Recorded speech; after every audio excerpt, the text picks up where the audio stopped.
Hi ಎಲ್ಲರಿಗೂ good morning. ನಾನು ಸುಜಾತ ಮಾತಾಡೋದು. ವ್ಲಾಗ್ಸ್ ಮಾಡಬೇಕು ಅಂತ ತುಂಬ ದಿನದಿಂದ ಅನ್ಕೋತಾ ಇದ್ದೆ. ನನ್ನ ಫ್ರೆಂಡ್ಸ್ ಎಲ್ಲ ಹೇಳ್ತಾಯಿದ್ರು, A day in my life ಮಾಡಿ ಚೆನ್ನಾಗಿರುತ್ತೆ, ತುಂಬ ಜನಕ್ಕೆ ರೀಚ್ ಔಟ್ ಆಗುತ್ತೆ. ನೀವು ಮಾರ್ನಿಂಗಿಂದ ಈವ್ನಿಂಗ್ವರೆಗೂ ಏನು ಮಾಡ್ತೀರಾ ಅಂತ ಹೇಳಿದ್ರೆ ಅದು ಬೇರೆಯವರಿಗೂ ಸ್ವಲ್ಪ ಹೆಲ್ಪ್ಫುಲ್ ಆಗುತ್ತೆ ಅಂತ ಹೇಳ್ತಾಯಿದ್ರು. ಸೊ ಅದನ್ನು ಮಾಡೋಣ ಅಂತ ಅಂದ್ಕೊಂಡಿದ್ದೆ. ಅದನ್ನು ಮಾಡಬೇಕು ಅಂತ ಹೇಳಿದ್ರೆ ಕೆಲವು ಈವೆಂಟ್ಸು ನಮಗೆ ಪ್ಲ್ಯಾನ್ ಆಗಿರಬೇಕು. ಸೊ ಮೊನ್ನೆ ಫ್ರೈಡೇ ಕೆಲವು ಈವೆಂಟ್ಸು ನನ್ನ ಲೈಫ್ನಲ್ಲಿ ಬಂತು. ಒಂದು ಗೌರ್ಮೆಂಟ್ ಪ್ರೋಗ್ರಾಮಲ್ಲಿ ಸ್ಪೀಕರಾಗಿ ಮಾತಾಡೋದಕ್ಕೆ ನನಗೆ ಅವಕಾಶ ಸಿಕ್ತು. ಅದು ತುಂಬ ದೂರದಲ್ಲಿತ್ತು, ವೈಟ್ ಫೀಲ್ಡ್ ಅಂತ ಇತ್ತು, ತುಂಬ ದೂರ ಇತ್ತು. ಹೇಗಪ್ಪ ರೀಚ್ ಔಟ್ ಆಗೋದು ಅಂತ. ಆದರೂ ಆಗಲಿ ಅಂತ ಅಂದ್ಕೊಂಡು ನಾನು ಪ್ಲ್ಯಾನ್ ಮಾಡಿಕೊಂಡೆ. ಬೆಳಗ್ಗೆ ಯೋಗ ಕ್ಲಾಸಿಗೆ ಹೋದೆ. 5 ಗಂಟೆಗೆ ಎದ್ದು ಎಲ್ಲ ಫ್ರೆಶ್ ಅಪ್ ಎಲ್ಲ ಆಗಿ 6 ಗಂಟೆಗೆ ಯೋಗ ಕ್ಲಾಸಿಗೆ ಹೋಗಿ ಅಲ್ಲಿ ಒಂದು ಸ್ವಲ್ಪ ಎಕ್ಸಸೈಸ್ ಮಾಡಿಕೊಂಡು ಮತ್ತು ಮನೆಗೆ ಬಂದು ಈವ್ನಿಂಗ್ ಮಧ್ಯಾಹ್ನ ಎಲ್ಲ ನನಗೆ ಲಂಚ್ ಎಲ್ಲ ಅರೇಂಜ್ ಆಗಿದೆ ಅಂತ ಹೇಳಿದ್ದಕ್ಕೆ ಮಾರ್ನಿಂಗ್ ಬ್ರೇಕ್ಫಾಸ್ಟ್ಗೆ ಓನ್ಲಿ ಫ್ರೂಟ್ಸ್ ಮತ್ತು ಒಂದು ಟೆಂಡರ್ ಕೋಕೋನಟ್ ತೊಗೊಳ್ಳೋಣ ಅಂತ ಪ್ಲ್ಯಾನ್ ಮಾಡಿಕೊಂಡೆ. ಮನೆಗೆ ಬಂದು ಬಿಸಿ ನೀರು ಮತ್ತು ನಿಮಗೆಲ್ಲ ಗೊತ್ತಿದೆ ನಾನು ಗ್ರೀನ್ ಟೀ ತೊಗೊಳ್ತೀನಿ ನಾನು ಮಾರ್ನಿಂಗ್ ಟೈಮಲ್ಲಿ. ಸೊ ಅದು ಗ್ರೀನ್ ಟೀ ತೊಗೊಂಡು ಆಮೇಲೆ ದೇವಸ್ಥಾನಕ್ಕೆ ಹೋಗಬೇಕಾಗಿತ್ತು. ಫ್ರೆಶ್ ಅಪ್ ಆಗಿ ದೇವಸ್ಥಾನಕ್ಕೆ ಹೋಗಿಬಿಟ್ಟು ಪೂಜೆ ಮಾಡಿಕೊಂಡು ನಮಸ್ಕಾರ ಮಾಡಿಕೊಂಡು ಮತ್ತೆ ಬಂದು ರೆಡಿ ಆಗಿಬಿಟ್ಟು ಹೇಗೆ ಹೋಗೋದು, ತುಂಬ ದೂರ ಆಗುತ್ತೆ. ಆಟೋನಲ್ಲಿ ನೋಡಿದ್ರೆ 2.5 ಅವರ್ ತೋರಿಸ್ತಾ ಇದೆ, 435 ರೂಪೀಸ್ ತೋರಿಸ್ತಾ ಇದೆ. ಹೇಗೆ ಹೋಗೋದು, ಹೋಗಲೇಬೇಕಿತ್ತು. ಆಯ್ತಂತ ಹೇಳಿ ನನ್ನ ಫ್ರೆಂಡು ಇನ್ನೊಬ್ಬರು ಬರ್ತೀನಿ ಅಂತ ಹೇಳಿದ್ರು. ಮೆಟ್ರೋನಲ್ಲಿ ಹೋಗೋಣ ಅಂತ ಪ್ಲ್ಯಾನ್ ಮಾಡಿಕೊಂಡು, ನನಗೆ ಅಷ್ಟು ಮೆಟ್ರೋನಲ್ಲಿ ಹೋಗಿ ನನಗೆ ಅಭ್ಯಾಸ ಇಲ್ಲ. ಮತ್ತು ನನಗೆ ಯಾವಾಗೋ ಕ್ಯಾಬಲ್ಲಿ ಆಟೋನಲ್ಲಿ ಓಡಾಡೋದ್ರಿಂದ ಹೇಗಿರುತ್ತೋ, ಯಾಕೆಂದರೆ ಅದು ಗ್ರೀನ್ ಲೈನ್ ಅಂತಾರೆ, ಪರ್ಪಲ್ ಲೈನ್ ಅಂತಾರೆ, ಸ್ವಲ್ಪ ಕನ್ಫ್ಯೂಷನ್ಸ್ ಆಗುತ್ತೆ. ಮತ್ತು ಪೀಕ್ ಅವರ್ಸ್ ಎಲ್ಲ ಇರೋದ್ರಿಂದ ಏನು ಸಿಗುತ್ತೋ ಇಲ್ವೋ, ಟಿಕೆಟ್ ಎಲ್ಲ ಬರೋ ಹತ್ರ ಇಲ್ಲ, ಮೆಟ್ರೋ ಕಾರ್ಡ್ ಇರಲಿಲ್ಲ. ಸರಿ ಆಗಲಿ ಟ್ರೈ ಮಾಡೋಣ ಅಂತಲೇ. ಯಾಕೆಂದರೆ ಏನು ನನಗೆ ಅಟ್ರಾಕ್ಟ್ ಆಯ್ತು ಅಂದರೆ ತುಂಬ ಬೇಗ ರೀಚ್ ಔಟ್ ಆಗ್ತೀವಿ, ಅದು ಟೈಮ್ ಸೇವ್ ಆಗುತ್ತೆ ಅಂತ ಹೇಳಿದ್ರು. ಮತ್ತು ನಮ್ಮ ಬ್ರದರ್ ಹೇಳಿದ್ರು, ನಿನಗೆ ಸ್ಟ್ರೈನ್ ಆಗೋದಿಲ್ಲ, ನೀನು ಆಪ್ಟ್ ಮಾಡಬೇಕಂತ ಹೇಳಿದ್ದಕ್ಕೆ ನಾವು ಮೆಟ್ರೋ ಸ್ಟೇಷನ್ಗೆ ಬಂದರೆ ತುಂಬ ನನಗೆ ಖುಷಿ ಆಯಿತು. ತುಂಬ ಖಾಲಿ ಇತ್ತು. ಟಿಕೆಟ್ ತೊಗೊಂಡು ಇಬ್ಬರಿಗೆ ಮೆಜೆಸ್ಟಿಕ್ಕಿಂದ ಅದು ಮಹಾದೇವಪುರ ಪೋಸ್ಟ್ ವೈಟ್ ಫೀಲ್ಡ್ಗೆ 160 ರೂಪೀಸ್ ಆಯಿತು. ಆವಾಗಲೇ ನನಗೆ ಒಂದು ಶಾಕ್ ಆಯಿತು. ಅಲ್ಲಿ ನೋಡಿದ್ರೆ 450 ಇದೆ, ಇಲ್ಲಿ ನೋಡಿದರೆ ಒಂದಂತ ಹೋದ್ವಿ. ಹೋಗಿದ ತಕ್ಷಣ 2 ನಿಮಿಷ ಆಯಿತು ಟ್ರೈನಿಗೆ. ಲಿಫ್ಟಲ್ಲಿ ಒಂದೇ ಲಿಫ್ಟ್ ಇತ್ತು ನಮ್ಮ ಮೆಜೆಸ್ಟಿಕ್ಕಲ್ಲಿ. ಹೋದರೆ ನನಗೆ ಇಂದಿರಾನಗರ್ವರೆಗೂ ಅಷ್ಟೇ ನನಗೆ ಗೊತ್ತಿತ್ತು ಬ್ಯಾಂಗ್ಳೂರು. ಆಮೇಲೆ ಅದು ಸ್ಟಾಪ್ಸ್ ಹೋಗ್ತದೆ, ತುಂಬ ರಶ್ ಇತ್ತು. ನಾನು ಅಂದ್ಕೊಂಡಂಗೆ ಅನ್ಪೀಕ್ ಅವರ್ಸಲ್ಲೂ ಖಾಲಿ ಇರುತ್ತೆ ಅಂತ ಅಂದ್ಕೊಂಡಿರಲಿಲ್ಲ. ತುಂಬ ರಶ್ ಇತ್ತು. ಆದ್ರೂ ಎ ಸಿ ಇರೋದ್ರಿಂದ ಸ್ವಲ್ಪ ಅದು ಮ್ಯಾನೇಜ್ ಆಯಿತು. ನೀರು ಬಾಟ್ಲ್ ತೊಗೊಳ್ಳೋದು ಮರ್ತುಬಿಟ್ಟಿದ್ದೆ. ಅಯ್ಯೋ ಏನು ಯಾವಾಗಲೂ ಹಿಂಗೆ ಆಗುತ್ತಲ್ಲ ಅಂತ ಅಂದ್ಕೊಂಡ್ರೆ ಸೀಟ್ ಸಿಕ್ಕಿದ್ಮೇಲೆ ಸ್ವಲ್ಪ ಕಂಫರ್ಟಬಲ್ ಆಯಿತು. ಹೋಗ್ತಾ ನೋಡ್ತಾ ಇದ್ದರೆ ನಮ್ಮ ಬ್ಯಾಂಗ್ಳೂರು ಎಷ್ಟು ಸ್ಪ್ರೆಡ್ ಔಟ್ ಆಗಿಬಿಟ್ಟಿದೆ ಅಂತ ಅನ್ನಿಸ್ತು.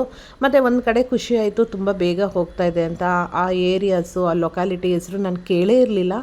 ಯಾವುದೋ ಒಂದು ಚಿಕ್ಕ ವಯಸ್ಸಲ್ಲಿ ನಾವು ವೈಟ್ ಫೀಲ್ಡ್ ಅಂತಂದರೆ ಪುಟ್ಟಬರ್ತಿ ಸಾಯಿಬಾಬಾ ಅದು ಆಶ್ರಮ ಇದೆ ಅಂತ ಕೇಳ್ಪಟ್ಟಿದ್ದೀವಿ. ಆಗ ಒಂದು ಶ್ರೀ ಸಾಯಿ ಹಾಸ್ಪಿಟಲ್ ಅಂತ ಬಂದಾಗ ಓಕೆ ಮೋಸ್ಟ್ಲಿ ವೈಟ್ ಫೀಲ್ಡ್ ಹತ್ರ ಬಂದಿರ್ಬೋದು ಅಂತ ಅಂದ್ಕೊಂಡ್ವಿ. ವೈಟ್ ಫೀಲ್ಡಲ್ಲಿ ಆಯಿತು. ಅದಕ್ಕೆ ಕಾಡುಗೋಡಿ ಅಂತ ಹೇಳ್ತಾರೆ ಅಂತ ಮೊನ್ನೆನೇ ಗೊತ್ತಾಗಿದ್ದು.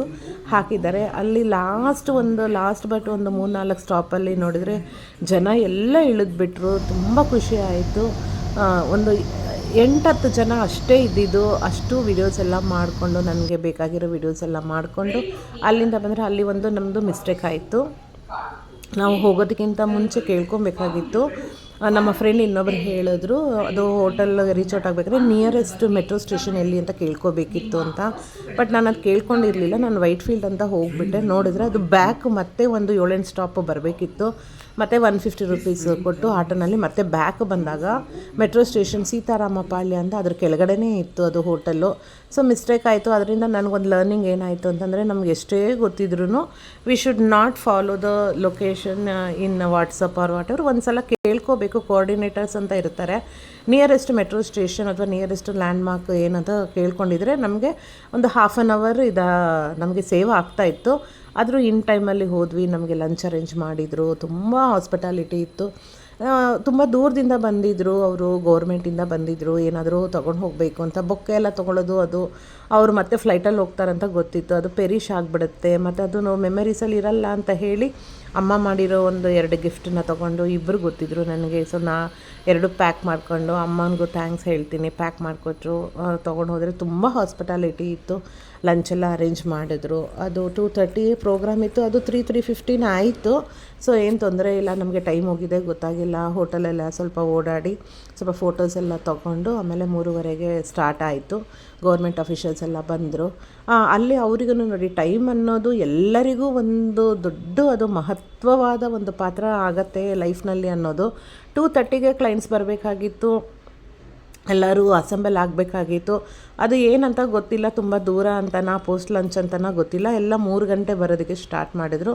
ಅಲ್ಲಿ 8 ಜನದಿಂದ 10 ಜನ ಸ್ಪೀಕರ್ಸ್ಗಂತ ಪ್ಲ್ಯಾನ್ ಮಾಡಿದರು. ಕಟ್ಔಟ್ ಮಾಡಿ ಇಬ್ಬರೇ ಸ್ಪೀಕರ್ ಅಂತ ಹೇಳಿದರು. ಅದರಲ್ಲೂ ನನಗೂ ಒಂದು ಅವಕಾಶ ಕೊಟ್ಟರು. ತುಂಬ ಥ್ಯಾಂಕ್ಸ್ ನಮ್ಮ ಒಂದು ಇವರಿಗೆ, ಕೋಆರ್ಡಿನೇಟರಿಗೆ ಅದು ಅವಕಾಶ ಕೊಟ್ಟರು. ಅದೆಲ್ಲ ಮುಗಿಸ್ಕೊಂಡು ಹೈ ಟೀ ಅಂತ ಒಂದು ಅರೇಂಜ್ ಮಾಡಿದರು. ಹೈ ಟೀ ಎಲ್ಲ ತೊಗೊಂಡು ಎಲ್ಲ ಮಾಡಿಕೊಂಡು ಮತ್ತೆ ವಾಪಸ್ ಬಂದ್ವಿ. ನಾವು ವಾಪಸ್ ಬರೋವಾಗ ತುಂಬ ಖುಷಿಯಾಯಿತು. ಯಾಕಂದರೆ ನಾವು ಆಲ್ರೆಡಿ 7 ಸ್ಟಾಪು ಮುಂದೆ ಬಂದುಬಿಟ್ಟಿದ್ವಿ. ಮತ್ತು ಟ್ರೈನಲ್ಲಿ ಹೋದರೆ ಇನ್ನೂ ಕಮ್ಮಿ ಆಯಿತು, ದುಡ್ಡು ಇನ್ನೂ ಕಮ್ಮಿ ಆಯಿತು, 130 ರುಪೀಸ್ ಆಯಿತು. ಆಯ್ತಂತ ಬಂದ್ವಿ. ಅಲ್ಲೇ ಇರಲಿ ಯಾವುದಕ್ಕೂ ಚೆಕ್ ಮಾಡೋಣ ಅಂತ ನೋಡಿದ್ರೆ, ಆಟೋನಲ್ಲಿ ನೋಡಿದ್ರೆ 480 ರುಪೀಸ್ ತೋರಿಸ್ತಾ ಇದೆ. I was very shock. ಅದು 6 ಗಂಟೆ ಇತ್ತು, ನೋಡಿದ್ರೆ 8 ಗಂಟೆ ರೀಚ್ ಔಟ್ ಆಗೋ ಥರ ಇತ್ತು. ಆಮೇಲೆ ನಾನು ಬೇಡ ಮೆಟ್ರೋನಲ್ಲೇ ಹೋಗೋಣ ಹೇಳಿದ್ರು. ಪೀಕ್ ಅವರ್ಸು 6 o'clock ಇದೆ, ಫ್ರೈಡೇ ಇದೆ, ನಿಮಗೆ ರಶ್ ಇರುತ್ತೆ ಅಂತ. ಏನು ಪರವಾಗಿಲ್ಲ, ಮತ್ತೆ ನನಗೆ ಟೈಮ್ ಅನ್ನೋದೇ ಒಂದು ಇದು ಆಯಿತು. ಹೇಗೂ ಬೆಳಗ್ಗೆ ನಾನು ಅದು ಫೀಲ್ ಮಾಡಿದ್ದೆ, ನಾನು ತುಂಬ ಎ ಸಿ ಇರುತ್ತೆ, ಏನು ತೊಂದರೆ ಇಲ್ಲ ಅಂತ. ಬಂದ್ವಿ, ನೋಡಿದ್ರೆ ತುಂಬ ಬೇಗ ಬಂತದು. ಇಷ್ಟು ಬೇಗ ಇಂದಿರಾನಗರ್ ಬಂತು. ವಿತಿನ್ 45 ಮಿನಿಟ್ಸು ನಾನು ಮೆಜೆಸ್ಟಿಕ್ನಲ್ಲಿ ಇದ್ದೆ. ತುಂಬ ಖುಷಿಯಾಯಿತು. ಅಲ್ಲಿ ಸೀಟೆಲ್ಲ ಆವಾಗವಾಗ ಹಂಗೆ ಖಾಲಿ ಆಗ್ತಾ ಇರೋದ್ರಿಂದ ನಮಗೆ ಖಂಡಿತ ಏನೂ ಆಯಾಸ ಆಗೋದಿಲ್ಲ, ಮತ್ತು ಬರೋದು ಗೊತ್ತಾಗೋದಿಲ್ಲ. ಈ ಸಿಗ್ನಲ್ಲು ಅದು ಇದು ಯಾವ ಒಂದು ತಾಪತ್ರನೂ ಇಲ್ಲ. ಸೊ ಫ್ರೆಂಡ್ಸ್, ನಾನು ಇಲ್ಲಿಗೆ ನಾನು ವಿಡಿಯೋ ಮುಗಿಸ್ತೀನಿ. ಬಟ್ ನಾನು ಕಲ್ತಿದ್ದು ನಾನು ಎಲ್ಲ ವಿಡಿಯೋದಲ್ಲೂ ನನಗೇನು ಅನಿಸುತ್ತೆ ನಾನು ಅದನ್ನು ಮಾತ್ರ ಹೇಳ್ತೀನಿ ಅಷ್ಟೇ. ಯಾಕೆ ಅಂತಂದರೆ ಕೆಲವ್ರಿಗೆ ಹೋಗೋಕ್ಕೆ ಗೊತ್ತಾಗೋದಿಲ್ಲ. ಸೊ ನಾನು ಎಲ್ಲೆಲ್ಲಿ ಹೋಗ್ತೀನಿ, ಹಿಂಗೆ ಹೋಗ್ಬೋದು, ಹಂಗೆ ಹೋಗ್ಬೋದು ಅಂತ ನಾನು ಕೆಲವು ಡೈರೆಕ್ಷನ್ಸ್ ಎಲ್ಲರಿಗೂ ಫೋನ್ ಮಾಡಿ ನಾವು ಹೇಳೋಕ್ಕಾಗಲ್ಲ. ಸೊ ಒಂದು ವಿಡಿಯೋ ಮೂಲಕ ಯಾರಿಗಾದರೂ ಒಂದು ಹೆಲ್ಪ್ಫುಲ್ ಆಗಲಿ ಅಂತ ನಾನು ಮಾಡ್ತಾಯಿದ್ದೀನಿ ಅಷ್ಟೇ. ಇಂಥ ಕಡೆ ದೇವಸ್ಥಾನ ಇದೆ, ಈಗ ಹೋಗ್ಬೋದು, ಹಾಗೆ ಹೋಗ್ಬೋದು ಅಂತ ಒಂದು 10 ವಿಡಿಯೋಗಳು ಮಾಡಿದರೆ ಯಾರಾದರೂ ಒಬ್ಬರಾದರೂ ಏನಾದರೂ ಹೋದರೆ ನಂಗೆ ತುಂಬ ಖುಷಿ ಆಗುತ್ತೆ. ಸೊ ನಾನು ಹೇಳೋದು ಇಷ್ಟೇ ಫ್ರೆಂಡ್ಸ್, ನಾನು ಅವತ್ತು ಅಂದ್ಕೊಂಡಿದ್ದು ಇಷ್ಟೇ. ಸೊ ಎಷ್ಟೇ ದೂರ ಇರಲಿ, ಏನೇ ಇರಲಿ, ನಾವು ಬೇಗ ಎದ್ದು 5 ಗಂಟೆಗೆಲ್ಲ ಎದ್ದು ಪ್ಲ್ಯಾನ್ ಮಾಡಿ ಎಲ್ಲ ಮಾಡಿದರೆ ಟೆಂಪಲ್ಲು ಆಗುತ್ತೆ, ಇವೆಂಟು ಆಗುತ್ತೆ, ಆಫೀಸ್ ಡ್ಯೂಟಿನೂ ಮಾಡೋಕ್ಕಾಗತ್ತೆ, ಮತ್ತು ರಿಟರ್ನು ಬರೋಕ್ಕಾಗತ್ತೆ.